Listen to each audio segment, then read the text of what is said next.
Pour toute personne intéressée par une boucle d'oreille magnifique comme celle-ci, vous voyez, magnifique, originale comme celle-ci, voilà, vous pouvez me contacter. Nous les avons en gros, en détail et à des prix vraiment défiant toute concurrence.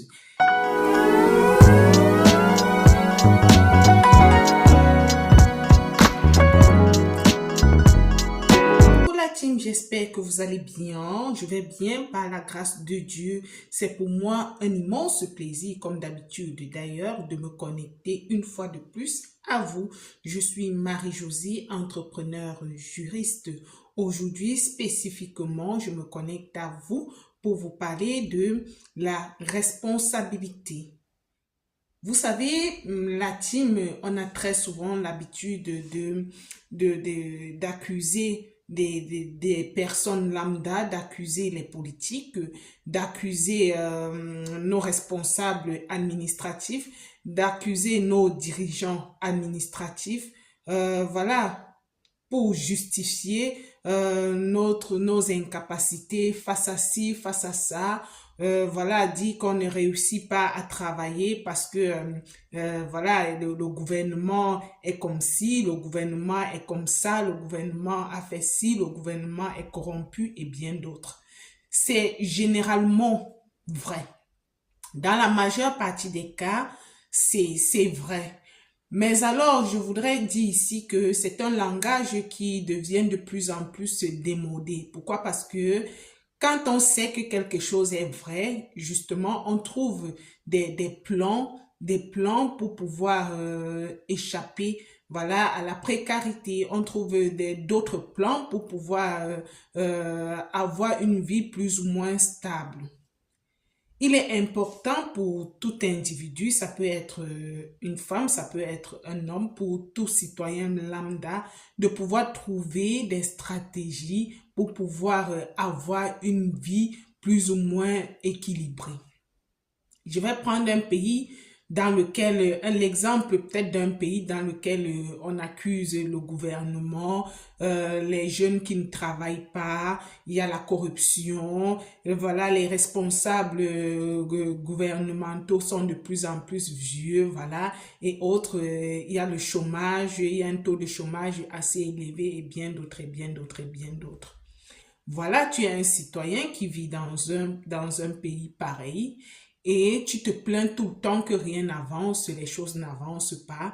Tu es démotivé, tu es découragé et tu prends la ferme résolution de rester couché chez toi ou de rester peut-être couché chez tes parents et être démotivé, sombrer peut-être dans la drogue, sombrer dans les stupéfiants et bien d'autres. Alors, le conseil que je tiens à partager ici avec vous, c'est qu'à un moment donné, il faudrait que chacun de nous, que nous prenions nos responsabilités à main. Ce n'est pas le gouvernement qui va venir te demander d'utiliser tes 10 doigts pour faire quelque chose. Ce n'est pas le gouvernement qui viendra te demander d'utiliser tes pieds pour faire quelque chose. Ce n'est pas le gouvernement qui viendra te demander de mettre justement ton cerveau en marche pour pouvoir sortir de la précarité. Si par exemple tu es dans un pays où ton plan A c'était peut-être des concours administratifs, de réussir un concours administratif, être peut-être cadre dans une fonction publique ou dans un poste administratif donné et que tu te rends compte que voilà, la situation politique de ton pays ne te permet pas de le faire, sors de ta zone de confort. Si tu es en bonne santé, si tu as tous tes membres, c'est une grâce. Si tu es en bonne santé, si tu as voilà, une tête bien faite, et pleine, tu peux utiliser ton cerveau pour pouvoir réfléchir. Tu peux utiliser tes membres, tes mains, tes pieds pour pouvoir réfléchir. Si tu aimes par exemple, je vais prendre un exemple banal, si tu aimes par exemple faire du nettoyage, sors de ta zone de confort, sors du cocon familial, sors de ta maison, va, tu proposes tes services quelque part, cherche à nettoyer quelque part, tu nettoies et on te paye.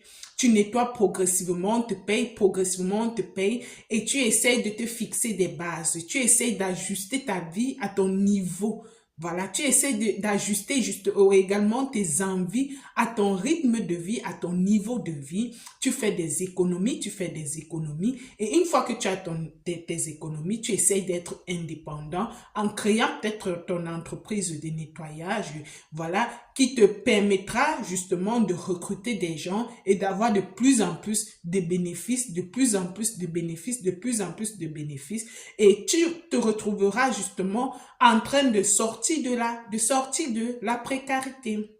Donc, c'est démodé d'être toujours en train d'accuser les politiques. C'est vrai, c'est pas facile, c'est vrai, c'est pas évident, mais il faut trouver des moyens, il faut trouver voilà, des plans pour pouvoir sortir de la précarité. Il est inadmissible que quelqu'un reste voilà, dans une localité et se ferme chez lui ou chez elle et se plaint que rien ne va. À cette personne, tu proposes peut-être la commercialisation dans un ou alors la vente dans un magasin, la personne ne veut pas.